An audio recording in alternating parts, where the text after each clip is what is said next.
Sahabat Aikumene, jumpa kembali dalam program Kristen dalam Berita bersama saya Santiani Manurung. Pada Maret 2023, Badan Pekerja Sinode Gereja Toraja memperingati 110 tahun Injil masuk Toraja dengan tema Injil memulihkan dan meneguhkan untuk menjadi terang. Diambil dari bacaan Yesaya 58 ayat 8. Ada berbagai macam kegiatan yang dilakukan dalam perayaan tersebut. Ada ibadah raya, pelayanan kesehatan, pemberdayaan ekonomi, aksi sosial, dan sebagainya. Lalu kapan persisnya Injil masuk ke Toraja? Apa tantangan yang dialami gereja saat ini dan apa tugas panggilan yang dilakukan oleh gereja di masa kini? Berikut wawancara YKB GKI TV dengan Pendeta Alfred Anggui sebagai Ketua Umum Sinode Gereja Toraja. Pak Pendeta, lagi saya mengucapkan selamat 110 tahun Injil masuk Toraja. Ya. Saya sempat membaca sedikit tentang bagaimana sejarah begitu ya, kurang lebih secara singkat Injil masuk Toraja. Itu sepertinya ada perbedaan persisnya tentang tanggal atau tahun begitu. Persisnya kesepakatan Gereja Toraja sendiri persisnya kapan ya Injil masuk Toraja itu? Kalau sekarang yang kita peringati itu sebenarnya mengingat baptisan pertama. Nah, jadi kan kita bilang Injil masuk kapan gitu loh, masuk di mana? Apakah beritanya datang di bawah atau kapan atau apa? Jadi kita menyepakati, kemudian kita sepakat ya Injil masuk di hati gitu. Dan itu ditandai dengan peristiwa baptisan. Peristiwa baptisan pertama itu tanggal 16 Maret 1913. 16 Maret 1913. Ya. Jadi, tapi kan sebelum itu proses, itu baptisan ya, tapi proses pemberitaan Injil, pengajaran iman Kristen itu kan sebenarnya dimulai, paling tidak yang kita catat itu, terdokumentasi dengan baik itu sejak 1908. Jadi 5 tahun sebelum peristiwa baptisan pertama. Jadi waktu itu 1908 ketika pemerintah Hindia Belanda mulai buka sekolah-sekolah pemerintah, sekolah negeri, diutuslah sejumlah guru-guru dari Timor, dari Maluku, 2 yang kita kenal misalnya guru Ndun tuh ya, Ndun dari Timor, kemudian si Pasulta dari Maluku, mereka datang dan ngajar di sekolah-sekolah negeri. Jadi sekolah pemerintah sebenarnya, mereka diutus pemerintah. Tapi karena mereka juga seorang Kristen, pada saat yang sama mereka juga mengajarkan iman Kristen kepada murid-murid waktu itu. Ya. Murid-murid waktu itu yang mereka ajar, kalau lihat arsipnya itu kan masih ada ya, ada yang masuk 10 tahun, ada yang belasan tahun, ada yang udah puluhan tahun baru masuk sekolah waktu itu. Nah, jadi sambil mereka belajar iman Kristen. Nah, dalam perjalanan waktu kemudian 5 tahun kemudian 20, ada satu dokumen yang mengatakan 20, ada yang mengatakan 22, 23, tapi dokumen yang tertulis dari catatan sending GZB itu 20 orang ya, 20 orang. Nah, itu yang kemudian menerima baptisan pertama waktu di Kota Makale. Nah, yang baptis itu pendeta namanya Jonathan F. Kelling, itu pendeta dari Indische Kerk, ya, gereja Hindia Belanda yang waktu itu berpusat di namanya dulu Bontain, sekarang Bantaeng. Bantaeng itu dekat kesananya Makassar gitu. Di pusat kekristenan dulu itu sebenarnya ada di Bantaeng, bukan di Toraja. Nah, jadi di sana. Nah, itulah mereka datang waktu itu. Meskipun waktu itu sebenarnya pemerintah Hindia Belanda itu nggak terlalu mendukung proses pembaptisan itu waktu itu. So, itu kan mereka tidak mau penginjilan itu terjadi gitu. Jadi sebenarnya para guru itu sebenarnya tidak terlalu direstui untuk mengajarkan iman Kristen. Gitu ya. Sebab dianggap membaptis itu bisa mengganggu kestabilan keamanan gitu kan waktu itu. Pemerintah kan pendekatannya lebih bagaimana melihat keamanan. Nah, jadi itu soal peristiwa soal yang tanggal yang diminta tadi. Jadi itu kita sepakat bahwa kita sebut itu sebagai Injil masuk Toraja. Injil masuk Toraja ketika Injil masuk di hati gitu. Jadi Injil masuk Toraja ketika Injil itu masuk di hati orang Toraja. Ya, di hati orang Toraja. Nah, bahwa diajarkan yang kita tahu diajarkan sejak 1908, tapi masuk ke hati yang ditandai dengan baptisan pengakuan iman Kristen. Itu pada saat baptisan pertama. Tadi 16 Maret 1913 itu? Ya, 16 Maret 1913. Nah, itu di Kota Makale ya. Di kota Makale. Siapa misionaris yang dikenal begitu Oh, dan cukup banyak, dikenang? tapi cukup banyak, cukup banyak. Jadi setelah baptisan pertama, Jonathan F. Kelling itu kembali ke sana. Nah, waktu itu datanglah misionaris bulan November waktu itu ya, Aris Van der Loosdrecht ya, Anthony Aris van der Loosdrecht. Dia seorang misionaris yang diutus oleh GCB, Gereformed Zendingsbond, itu lembaga misi perkembangan Injil yang berkedudukan di Belanda. Jadi waktu itu dikirimlah ke Toraja, beliau datang bulan November, dan kemudian jadi perlu paham sih, perlu paham kondisi geografi di Toraja ya. Waktu itu mereka datang, yang disebut daerah pekabaran Injil itu baru daerah Toraja Utara, Rantepao, Palopo, Rongkong gitu ya. Daerah Makale tempat baptisan pertama itu belum dimasukkan sebagai daerah pekabaran Injil waktu itu. Nah, tapi kemudian Anthony van der Loosdrecht waktu itu datang, dia melihat bahwa oh ini kok sama kulturnya ini. Toraja sekarang kan 2 kabupaten ya, Toraja Utara dan Toraja. Udah ini mirip nih, kenapa harus dibedakan gitu loh. Akhirnya beliau minta ke pusat. Akhirnya meskipun ada dinamika perdebatan waktu itu, akhirnya diserahkan juga lah daerah Makale itu sebagai daerah untuk jadi daerah pekabaran Injil, diserahkan ke Zending gitu waktu itu. Ya.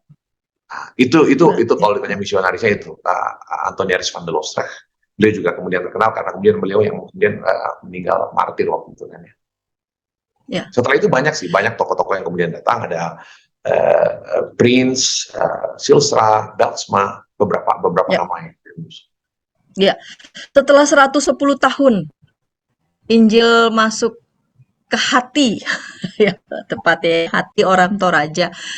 Bagaimana Pak Pendeta melihat tantangan yang dialami oleh gereja, secara khusus gereja Toraja saat ini bersama dengan umat? Gereja Toraja sekarang kan kalau lihat perayaan kemarin itu kan gimana ya? Bagaimana harus menjelaskan? Saya menyaksikan lewat YouTube ya. Ya, dan misalnya ada kegiatan renovasi bedah 110 rumah ya. 110 rumah itu akan dikerjakan selama setahun, jadi sebagian sekian puluh sudah dikerjakan, on proses terus, kita kerjakan selama 1 tahun, itu dilaksanakan lintas denominasi gereja, lintas agama, ya. Jadi warga-warga muslim pun yang rusak kita bedah rumahnya, itu bukannya di Toraja, di Luwu, di Pinrang, kabupaten-kabupaten lain ya, di Kendari, jadi masyarakat di Samarinda, jadi itu gerakan simultan seluruh warga gereja Toraja untuk melakukan proses bedah rumah di daerah mereka masing-masing. Beberapa dikoordinir panitia, beberapa muncul inisiatif dari jemaat-jemaat. Ada kegiatan kemarin itu ada kita pembenahan salib singki itu, ya, itu ikon di Toraja Utara. Itu ada 400 lebih anak pemuda ya lintas agama, berbaris mulai dari kaki gunung sampai ke atas untuk membawa bahan-bahan bangunan. Luar biasa. Kemarin ada pembagian 21 unit motor. Lagi-lagi bagi lintas agama, Katolik, Muslim, gereja-gereja yang lain, sinode-sinode yang lain, bagi ke Gepil, gereja Toraja Mamasa, dan semua. Pesan pentingnya tuh mau mengatakan gini, Injil itu harus berdampak terhadap hidup orang. Itu yang paling penting. Injil itu harus menembus sekat-sekat gedung gereja.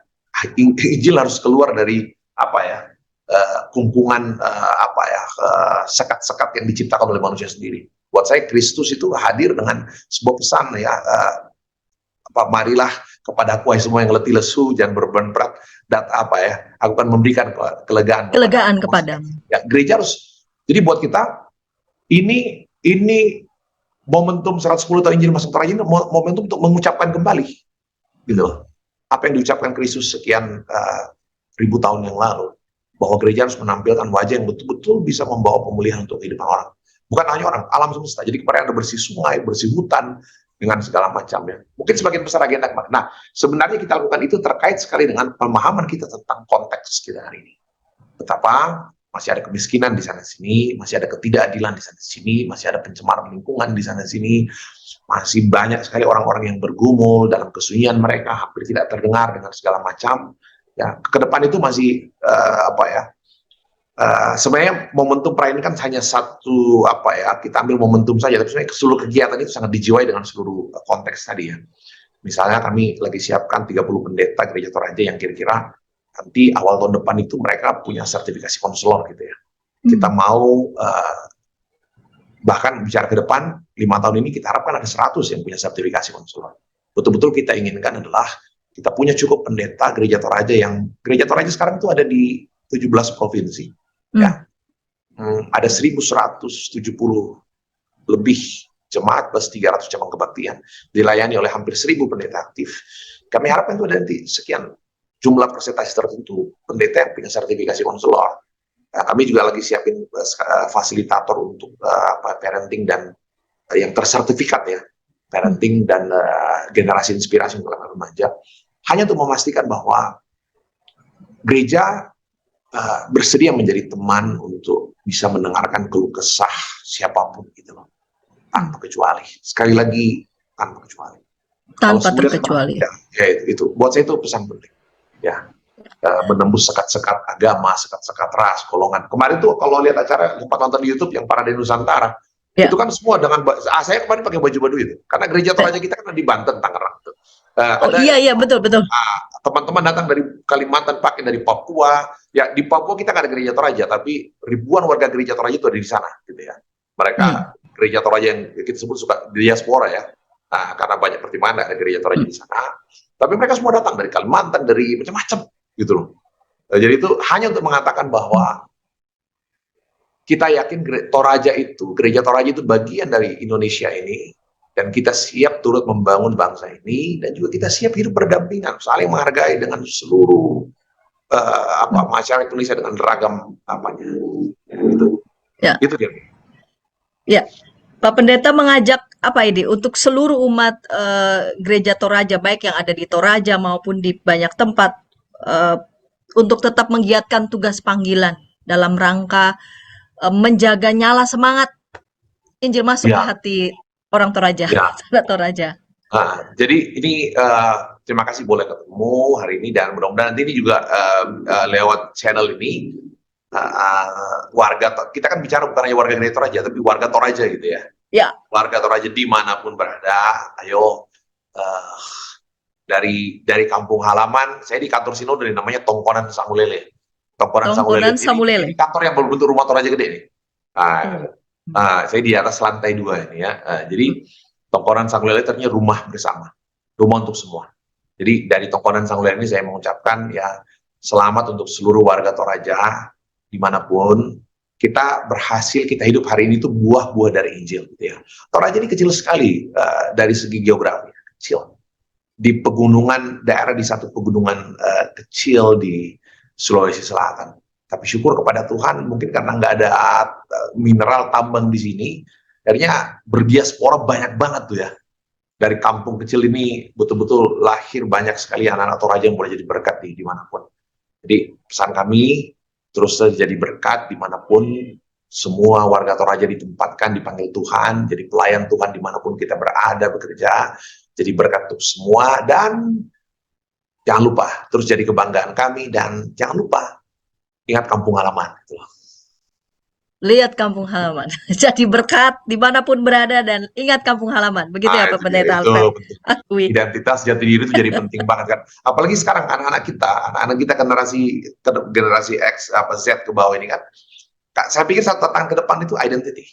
Ya, identitas. Orang ya satu ancaman ke depan itu adalah orang bisa lost identity di tengah-tengah dunia yang seperti itu. Saya pikir perlu diingatkan soal identitas kekristenan kita, ya, ketorajaan kita. Itu menurut saya satu poin penting yang harus selalu diingat di tengah-tengah perubahan yang sangat cepat. Ya. Jadi identitas tetap itu menjadi pekerjaan besar ya di tengah-tengah situasi seperti ini ya. Ya, ini bukan soal eksklusivitas, tapi kita tahu soal tempat kita gitu ya. Itu makanya sekarang kan misalnya beberapa lembaga penginjilan itu concern sekali dengan pewartaan Injil dengan bahasa ibu misalnya.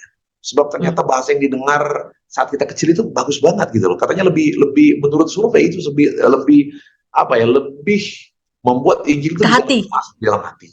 Kira-kira. Pendeta Gomar Gultom sebagai Ketua Umum PGI menyampaikan dalam refleksinya pada Ibadah Raya 2 memperingati 110 tahun Injil masuk Toraja, bahwa keselamatan yang kita terima bukan karena usaha dan perjuangan kita, atau karena jasa dan kebaikan kita, melainkan semata-mata hanya karena kasih karunia Allah yang menyelamatkan. Injil yang masuk ke tanah Toraja, yang menjadikan Toraja hebat itu adalah karena karunia Allah bagi masyarakat Toraja. Apa yang terjadi sesudah 110 tahun Injil menyapa Toraja, memasuki hati orang Toraja dan merasuki peradaban kita? Masihkah api Injil itu menyala dalam keseharian kita? Atau kekristenan kita sekadar tampak di luar? Gereja penuh, lagu pujian membahana, doa begitu husuk, pundi-pundi penuh. Tetapi apakah dalam keseharian kita justru mengabaikan Tuhan? Minggu kita saleh, Senin sampai Sabtu kita salah. Hidup ibadah kita tidak nyambung dengan hidup keseharian kita. Mabuk-mabukan jalan terus, narkoba beredar, tipu muslihat, korupsi dan manipulasi jalan terus. Injil adalah kekuatan Allah yang menyelamatkan setiap orang. Menerima Injil berarti hidup oleh iman.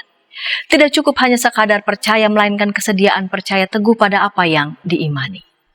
Selamat kepada Gereja Toraja, selamat mewartakan kabar baik dan melakukan tugas panggilan demi kemuliaan Allah. Demikian Kristen dalam Berita dari YKB GKI TV untuk gereja-gereja di Indonesia.